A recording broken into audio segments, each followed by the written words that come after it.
Hello, আমি কন্যাশ্রী আচার্য। Contact number 84-205 নিচে দেওয়া হচ্ছে। আজকের সাবজেক্টটা হচ্ছে বাস্তুপুরুষ বা কালপুরুষ বা মহাকাল বা ভগবান এবং এর প্রভাব। ব্যাপারটা হচ্ছে যে আমরা নর্মালি কোথাও গৃহপ্রবেশ করার সময় বাড়ির পুজো করি, তারপরও তো দেখা যায় যে সেই ঘরের সদস্যদের মধ্যে হঠাৎ করে রোগের পর রোগ, অসুস্থতা, মৃত্যু, হঠাৎ করে টাকা বেরিয়ে যাওয়া,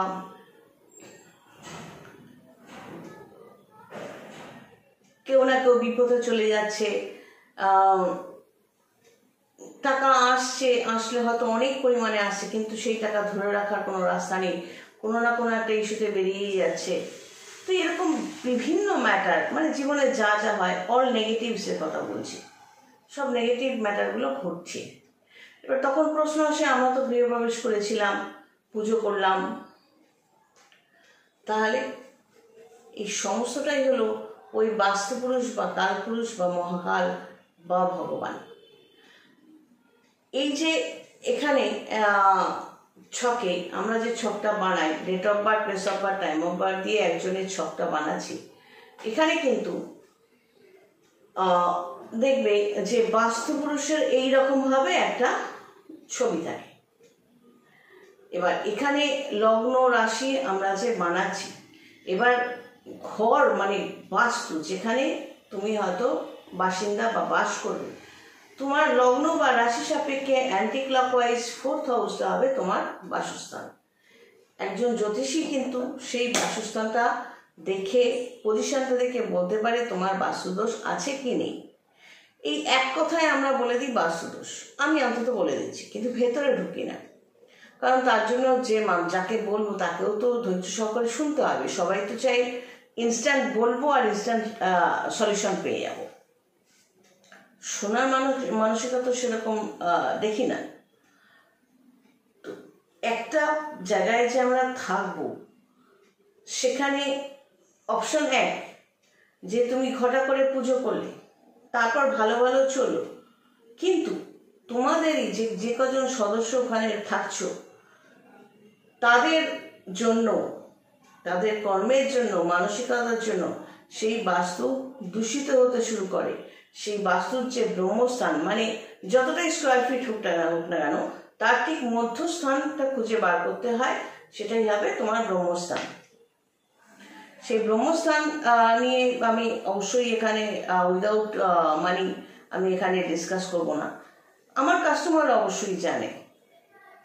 তো এই ব্রহ্মস্থান যদি দূষিত হয়, তখন কিন্তু সমস্যা শুরু হয়, অর্থাৎ বাস্তুপুরুষ কুপিত হয়। বাস্তুপুরুষ ইকুয়াল টু কালপুরুষ ধরা যায়, কারণ আমরা যে এই যে ছকটা বানাই না, এখানে ধরো কোনো সময় বলি না, এখন বৃহস্পতি, ধরো এখনকার কথা যদি বলি, বৃহস্পতি এখন মিথুনে। এবার যার মিথুন লগ্ন, সে যদি আমার কাস্টমার হয়, আমি বলবো তোমার এখন লগ্নে বৃহস্পতি। আর যদি কারো রাশি মিথুন হয়, তাহলে আমি বলবো তোমার এখন রাশিতে বৃহস্পতি। কিন্তু নামগুলো, এই যে মেষ, বৃষ, মিথুন, কর্কট, সিংহ, এই নামগুলো এবং এই চারটাকে বলা হয় কালপুরুষ চক্র। এই যে নামগুলো মেষ, বৃষ, মিথুন, কর্কট এটসেট্রা, এটা কিন্তু একটা মানুষের বডিতেও আমরা ছক করে বুঝি, যার জন্য একটা ছক থেকে একটা মানুষের স্বভাব, চরিত্র, আর্থিক কন্ডিশন, কতটা পড়াশোনা, সে কতটা ভালো কি মন্দ, কি বজ্জাত, কি অতিরিক্ত ভালো, শিক্ষিত, অশিক্ষিত, তোমার এভরিথিং সে মানুষের সম্পর্কে বোঝা যায়। এবার এখানে বাস্তুস্থানটা বোঝা যায় যে সে কিরকম বাড়িতে বড় হয়েছে, কিরকম বাস্তুস্থানে বড় হয়েছে। এবং এই যে যেগুলো মেষ, বৃষ বলছি, এটাকে একটা মানুষের বডিতেও কিন্তু ভাগ করা হয়। তো এই যে এটাকে আমরা বলি কালপুরুষ চক্র। এখন যদি আমরা জ্যোতিষী হিসেবে কি বলি, মিথুনে এখন বৃহস্পতি, অ্যাকচুয়ালি আমরা কি বলতে চাইছি যে এখন কালপুরুষের ছকে মিথুনে বৃহস্পতি। এবার মিথুনে বৃহস্পতি মানেই ধরো সে ভালো কি মন্দ হবে, কতটা ভালো হবে সেটা কিন্তু ডিপেন্ড করবে তোমার ছকের ওপর। তোমার অরিজিনাল ছক যেটা বলছি, লগ্ন বা রাশি যদি মিথুন হয় এবং তোমার ছকে বৃহস্পতি যদি জন্মকালীন সময় ভালো পজিশনে থেকে থাকে, তবেই তুমি বৃহস্পতি যে কালপুরুষ ছকে মুভ করছে তখনই তুমি ভালো রেজাল্ট পাবে, আদারওয়াইজ পাবে না। তো এই বাস্তুপুরুষ বা কালপুরুষ বা ভগবান বা মহাকাল তারা ক্রুদ্ধ কখন হয়?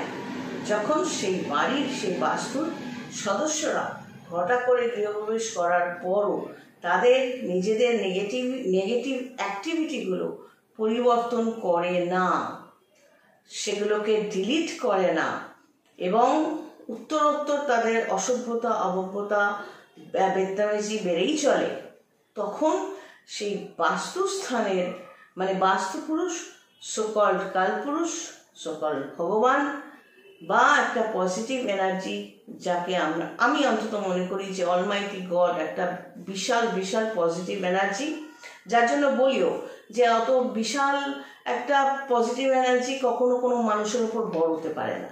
ছোটোখাটো আত্মারা বড় হয়, কিন্তু অত বড় শক্তি পজিটিভ শক্তি কোনো মানুষকে অত তোয়াক্কা করে না যে তার উপর ভর হবে।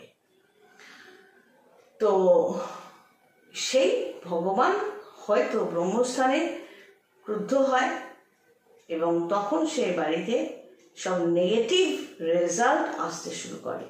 তাই এটা কখনো ভাবার কারণ নেই যে বিশাল বড় করে গৃহপ্রবেশ করলাম, অনেক লোককে খাওয়ালাম আর আমার সব ভালো ভালো হবে, এরকম ভাবার কোনো কারণ নেই। প্রতিটি মুহূর্তে ম্যাক্সিমাম ভিডিওতে আমি একটাই কথা বলি, আমাদের কর্মই ভগবান। নিজেকে যদি নিজের ভেতর শরীরটাকে যদি শুদ্ধ রাখতে পারি, মনটাকে যদি শুদ্ধ রাখতে পারি, কারো ক্ষতি কারো পেছনে কাঠি করা কারো ক্ষতি করা অসভ্যতা নোংরামো এগুলো থেকে যদি নিজেকে সাত্ত্বিকভাবে রাখতে পারি, তো আমি গৃহপ্রবেশের পুজো যদি নাও করি, আমি রেগুলার যদি ভগবানের আরাধনা করি, সেই ঘরে আমি ভালো থাকবো এবং আমি কেন তুমিও তোমার জায়গায় ভালো থাকবে। কারণ সেখানকার বাস্তুপুরুষ যখন নতুন কোনো সদস্য ঢোকে তখন মানো বা না মানো এই যে এনার্জিটা, সেই ঘরের যে এনার্জিটা, তো মানে ধরো একটা ফ্যামিলিতে 4 জন রয়েছে, তো 4 জনের লগ্ন রাশি এক হতে পারে, আলাদাও হতে পারে, তা প্রত্যেকেরই বাস্তুপুরুষ আলাদা এখানে শো করবে। কারো হয়তো মেষ লগ্ন রাশি বা কারো হয়তো কর্কট, কারো হয়তো সিংহ হতেই পারে, কিন্তু দেখা যাবে প্রত্যেকেরই যদি ওইখানে তারা 4 জনই যদি একই ক্যাটাগরির হয়, মানে ভালো ক্যাটাগরির হয়, ওই বাস্তুপুরুষ প্রথম ওয়াচ করবে, অবজার্ভ করবে, তারা কিন্তু কোনো মানুষ নয়, এটা একটা শক্তি। মানে ধরো যেমন তেলে জলে মিশ খায় না, এবং বাস্তুতে যদি পজিটিভ এনার্জি অলরেডি এক্সিস্ট করছে এমন হয় এবং তোমরা সদস্য যারা ঢুকলো তারাও পজিটিভ, তাহলে অটোমেটিক্যালি তাদের উত্তরোত্তর ভালোই হবে। আবার এমনও হয় যে সেই বাস্তুতে এক্সিস্ট করছে নেগেটিভ এনার্জি, আর ঢুকলো 4 জন সদস্যের একটা ফ্যামিলি যারা পজিটিভ এনার্জি, সেখানে সমস্যা হয়। তো ওই বাস্তুতে কী ধরনের এনার্জি আছে, এবার ধরে নিলাম নেগেটিভ এনার্জি আছে কিন্তু মানুষগুলো ভালো, প্রথম খারাপ হলেও তারা যদি সঠিক রাস্তা অ্যাপ্লাই করে, সঠিক নিয়ম পালন করে, নেগেটিভ এনার্জিগুলো আস্তে আস্তে সাপ্রেস হয়ে যায়, আস্তে আস্তে পজিটিভ এনার্জি নতুন করে তৈরি হয় না। সবখানেই একটা পজিটিভ এনার্জি থাকে, একটা নেগেটিভ এনার্জি থাকে, একটা নিউট্রাল এনার্জি থাকে। যে কোনো অবজেক্টে, তো অবজেক্টকে তুমি স্প্লিট আপ করো, সেখানেও পজিটিভ নেগেটিভ নিউট্রাল পাবে। যে কোনো জিনিসকে চুলচেরা বিশ্লেষণ করো, পজিটিভ নেগেটিভ নিউট্রাল পাবে। শুধু নেগেটিভ কোনো জায়গায় হয় না, শুধু পজিটিভ হয় না, শুধু নিউট্রাল হয় না। তো বাস্তুপুরুষ বা কালপুরুষ বা ভগবান তাকে দিয়ে সে যাতে ক্রুদ্ধ না হয়, আমাদের বাসস্থান যাতে ভালো থাকে, পজিটিভ হয়, পজিটিভ রেজাল্ট আমাদের জন্য নিয়ে আসে, তার জন্য আমরাই অনেকাংশে দায়ী। একাধারে এই আগের ভিডিওটা যেমন করলাম, একাধারে জপ তপ করবো, হবন করব, পুজো করব, সব কিছু করবো, আর ওটা 50% আর 50% মিলে লোকের পেছনে কাঠি করব, সেই মানুষের ভালো আলটিমেট হতে পারে না। বাস্তুপুরুষ, কালপুরুষ বা ভগবান এইভাবেই বুঝতে হবে। সবাই ভালো থেকো, God bless and take care. এটা পরেই হিন্দিতেও আবার করবো, একসাথে দুটো করে ছাড়ার চেষ্টা করব। সবাই ভালো থেকো।